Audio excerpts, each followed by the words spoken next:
Thank you, Senator Cortez Masto. Thank you, Mr. Chairman. Thank you to the ranking member. To the nominees, congratulations on your nomination. Welcome to the family members that are here today and watching as well. Mr. O'Neill, let me follow up on some of the programming that I have concerns about at HHS that some of my colleagues have talked about.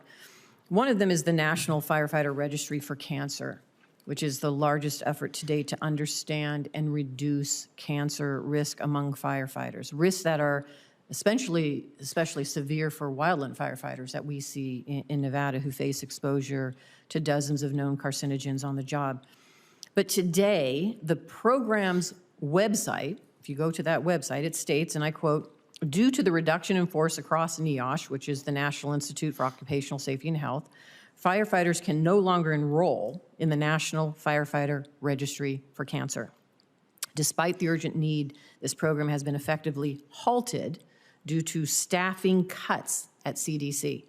Enrollment is shut down, research is paused, and there's no timeline for resuming these operations."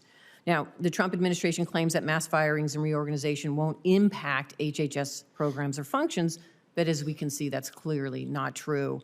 Despite these assurances, the Firefighter Cancer Registry is at a complete standstill. So, Mr. O'Neill, if confirmed, let me ask you this: how will you ensure that firefighter health and safety programs get back up and running without further delay? Thank you for the question, Senator.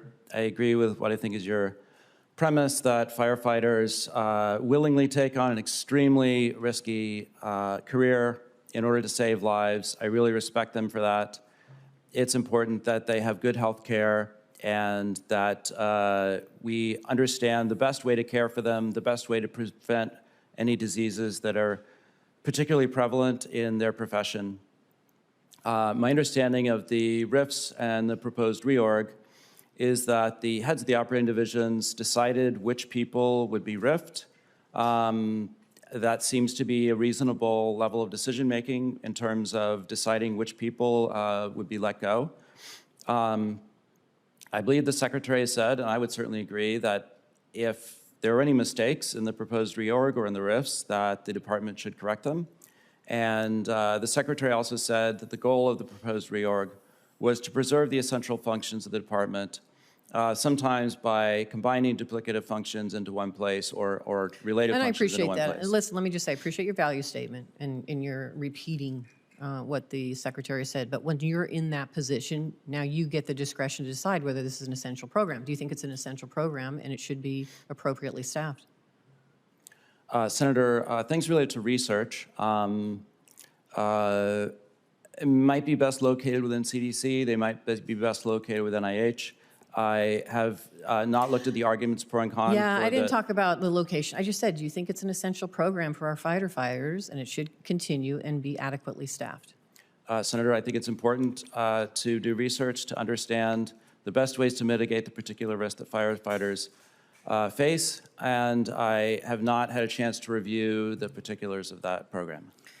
Let me ask you this. In response, I heard you talking some comments with respect to Senator Grassley, and Senator Grassley's an advocate for organ donation.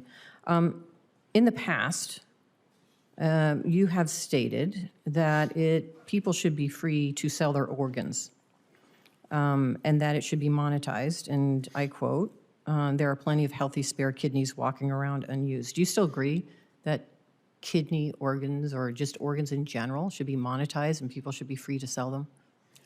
Senator, I had a chance to work on organ donation policy when I was at HHS before. There were a lot of shocking facts around organ donation. One of them was that tens of thousands of people are dying while waiting on a waiting list. Yeah, I didn't ask about the status of organ donation. I just asked, do you still feel the same way in that statement, that people should be free to sell their organs? Senator, there are many. It's simply a yes or no question. There are many barriers in the law, as the last time I looked, that make it difficult for recipients of a kidney donation to compensate donors for the follow-up medical care for their donation. I think it is reasonable to look at improving these policies so that someone who makes the very generous decision to donate a kidney or another organ will not suffer financially, will have their follow-up medical care lost work and so forth compensated by the recipient if the recipient is able to do so. Mr. Chair, my time is up. I will submit the rest of my questions for the record. Thank you. Thank you very much.